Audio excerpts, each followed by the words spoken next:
feels a bit heavy on my head.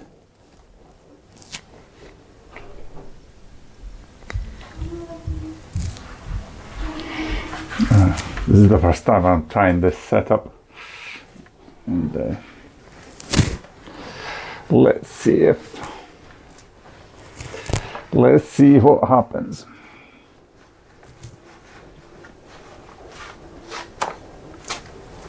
Now the mic attached there, and the cord goes through my helmet and comes out there.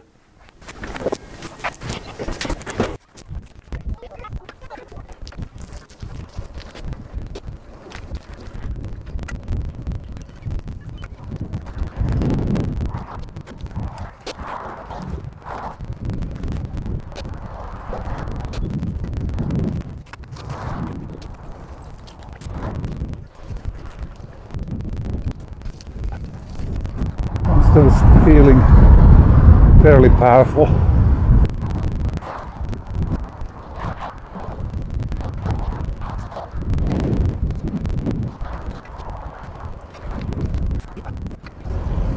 There's a route that I've never taken, so taking it easy so I don't get completely lost.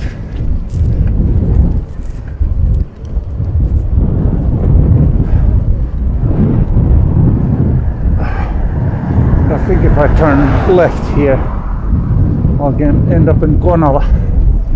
Oh, sorry, no, I'm now in Konala. But going left from here, I'm gonna end up in Pitäjänmäki, which is where I'm trying to get.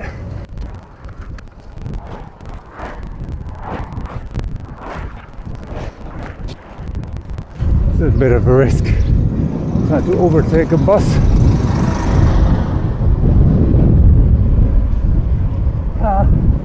He didn't pull out.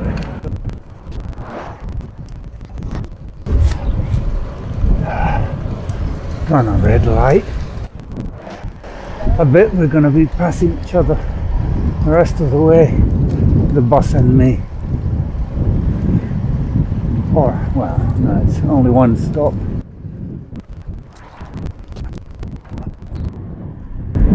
I think I've done this route the other way around.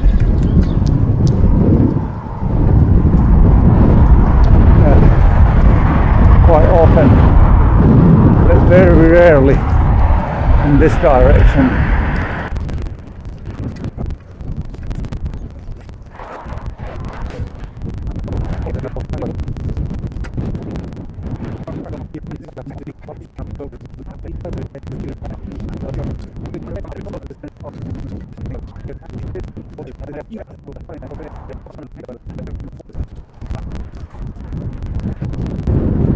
It's quite clear that I'm losing my power.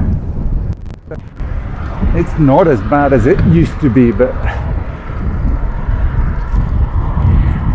how do I say?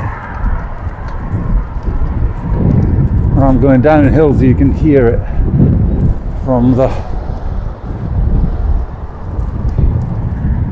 my legs start shaking.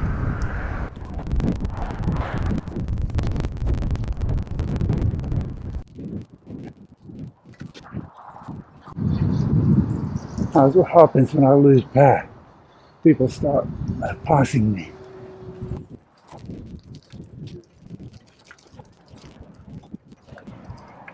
And if you can hear that tapping sound, I can't make the rotation smooth anymore. Well, now that I said that I can't, then it happened a couple of times.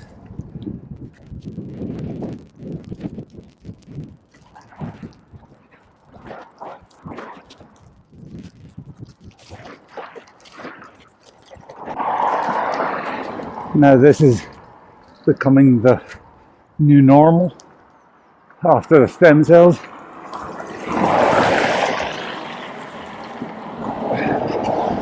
But still, now I'm pressing myself a little.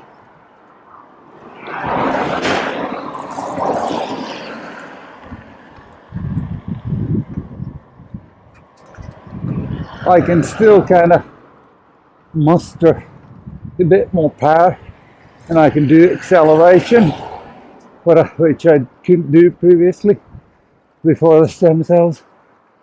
So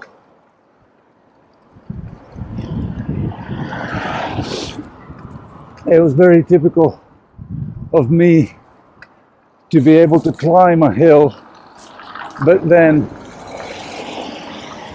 after the hill I could not kind of kick into a new gear or increase my power output, and my speed would just halt to whatever speed it was in the hill, and the acceleration would be very, very modest.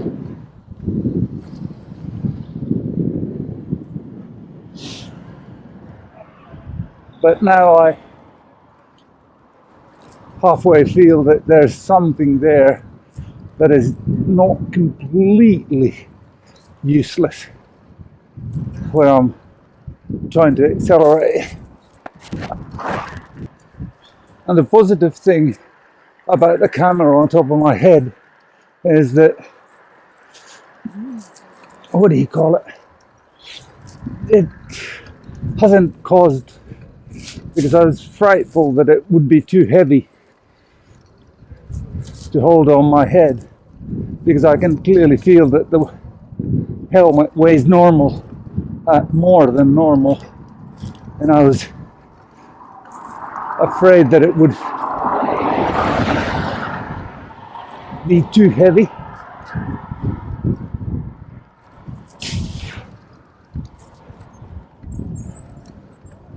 But maybe if I do it for half an hour more, then it would become burdensome. But as it stands, I can withstand it. It has happened already once on this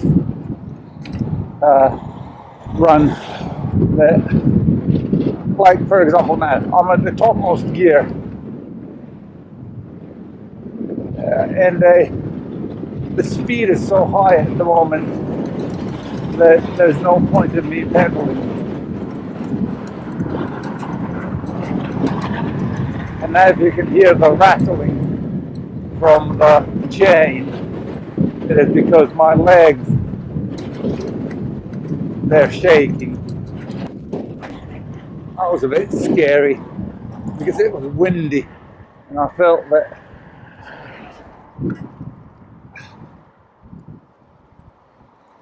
I could have lost it, but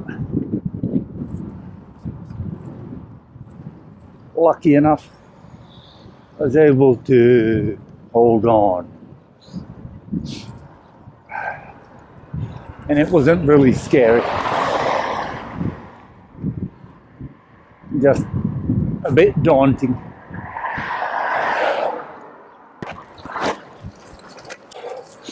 I took the bike in for the service last time. They quite clearly indicated that I need a overhaul of the power transmission. So basically they're talking about the chain and the rear I don't know what it's called, takapok. The rear gears and the chain, they need to be renewed.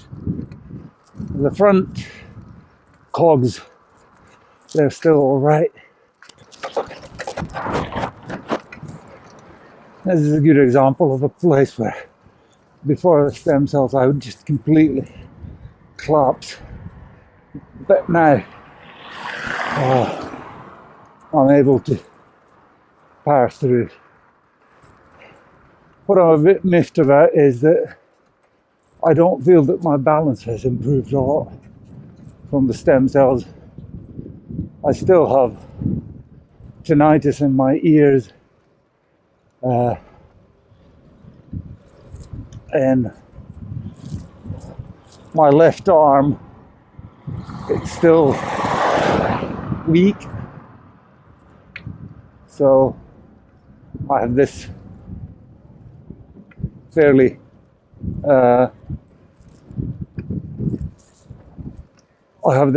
light 10 kilogram squeezing device that I'll do when I'm watching TV, and my left hand is quite hopeless compared to the right hand. I mean, the right hand isn't absolutely massive, but it's clearly better than the left.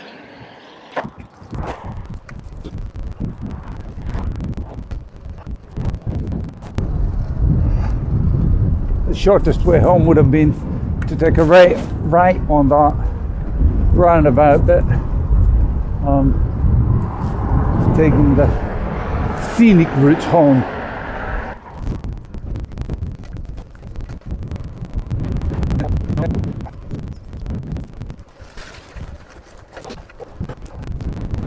I can feel my neck muscles getting a bit tight because of the extra weight on top of my head.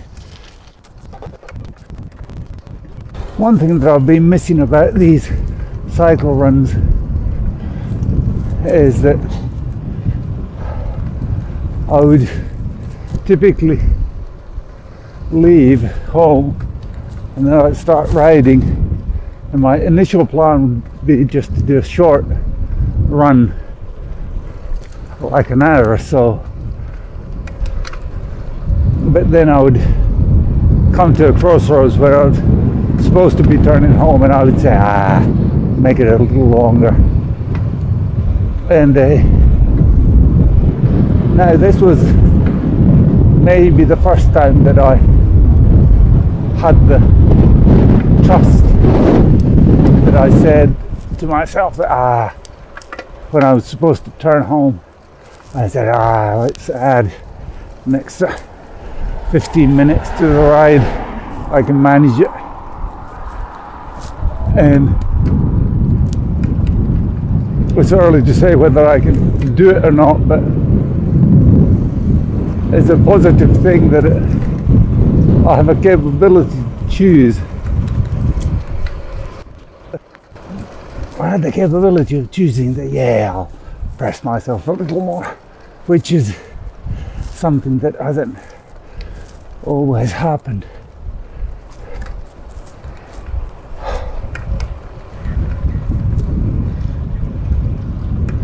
Or that I've always taken the easy way out. Now I chose to endure the misery a bit longer.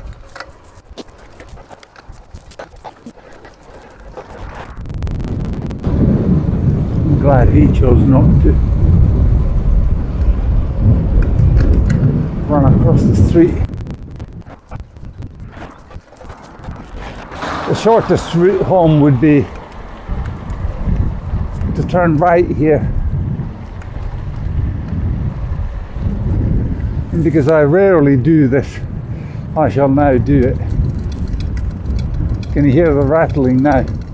That's my leg after I pressed on it.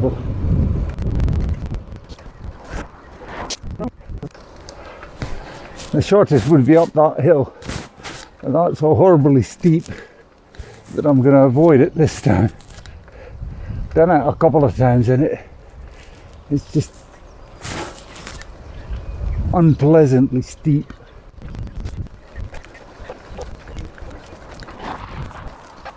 Normally I would have come up that hill there.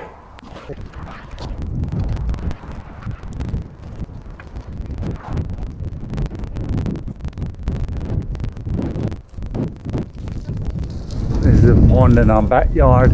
It's about 1.5 kilometers, 1 mile around it. If my legs are still moving on a free day like this, I might cycle around it, just because.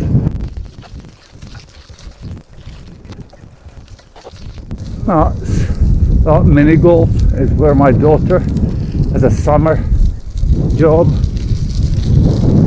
So she just sits there and rents out the cues and the balls. It's a new sensation that I haven't had previous.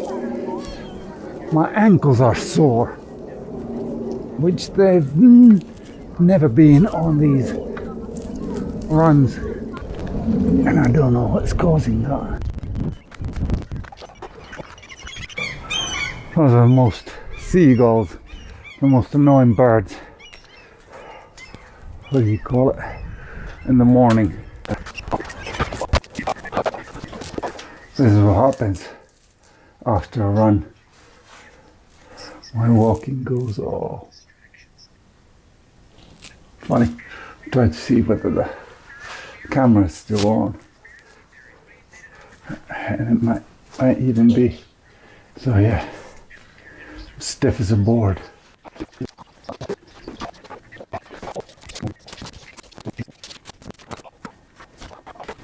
So yeah, it was a fairly good run, and now I need to check whether just enough starts to give my closing thoughts of the run.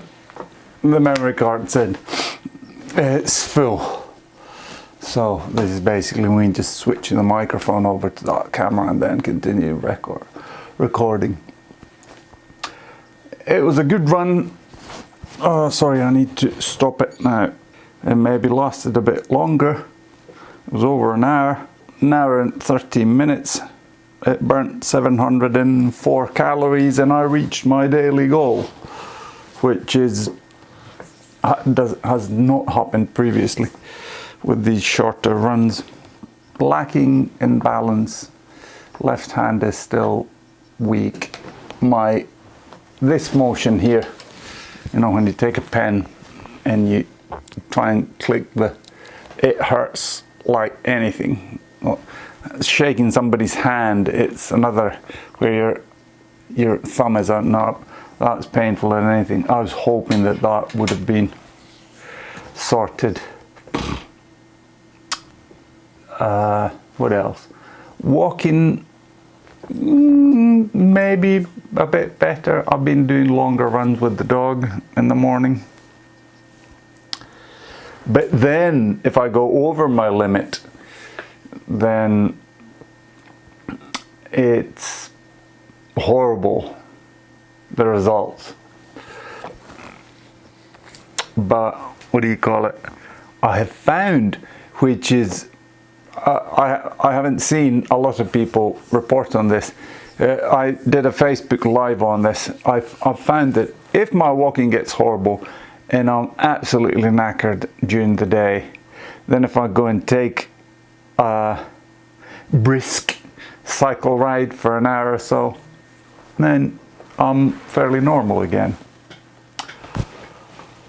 But yeah, this lockdown and Easter holiday, when I'm supposed to do some schoolwork, and for me it is somehow depressing. I don't feel nice. It's unpleasant. I had my brother come over yesterday. He was here. We offered him a birthday lamb. Today is his official birthday, and yesterday was my wife's birthday. So we celebrated them together and fed them lamb.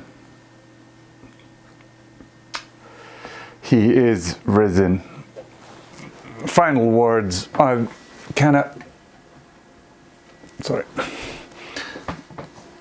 I realised that there's one symptom that I haven't talked about at all.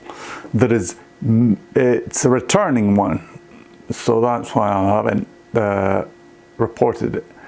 And when I was first diagnosed with MS, or even before I was diagnosed, I remember I clearly identified eating food and going numb. Eating food, going numb. These two things went together.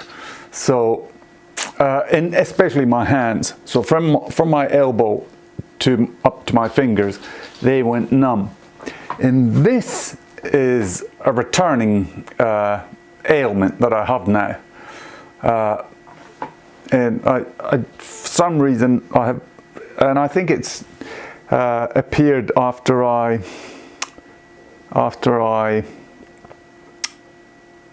we arrived here, and then I started working.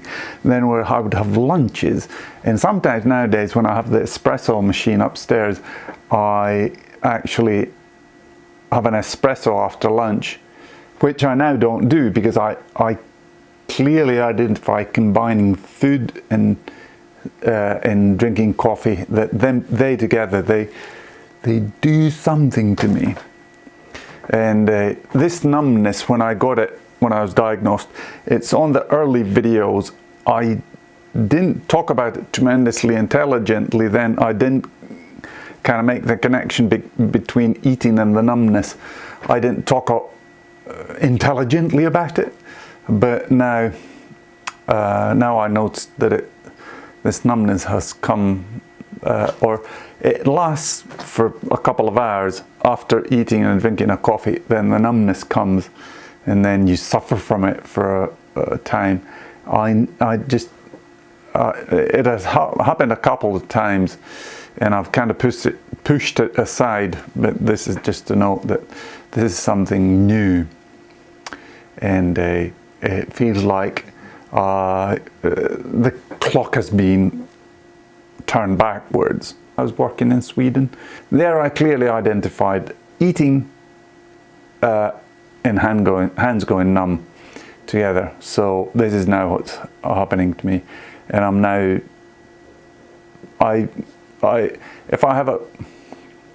when I noticed this, I was eating butter chicken. We have an absolutely marvelous Nepalese restaurant in Murmanni called Momo and More. I think it's above, it's a shoulders above the rest in Nepalese cuisine. It's very good, and we've been ordering from there because it tastes so good. But I think it is because it has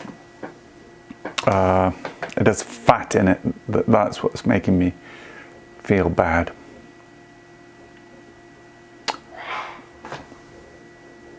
But it's a return of a symptom. And I created a couple of versions of the cycling video. I tried to trim it up. What do you call it? And there's a lot of wind noise. I'm sorry, I won't try and make cycling videos with the wind in the background anymore, because it is a bit annoying listening to that. But anyway. And the one who is risen is Jesus, which I ended up the video just after the cycling. So it's a Christian saying that what you say on Easter Sunday, and you greet a fellow Christian by saying he is risen, which they then reply, he truly is risen. And that's what I was trying to refer to. But anyway, the risen Jesus Christ is King. Amen.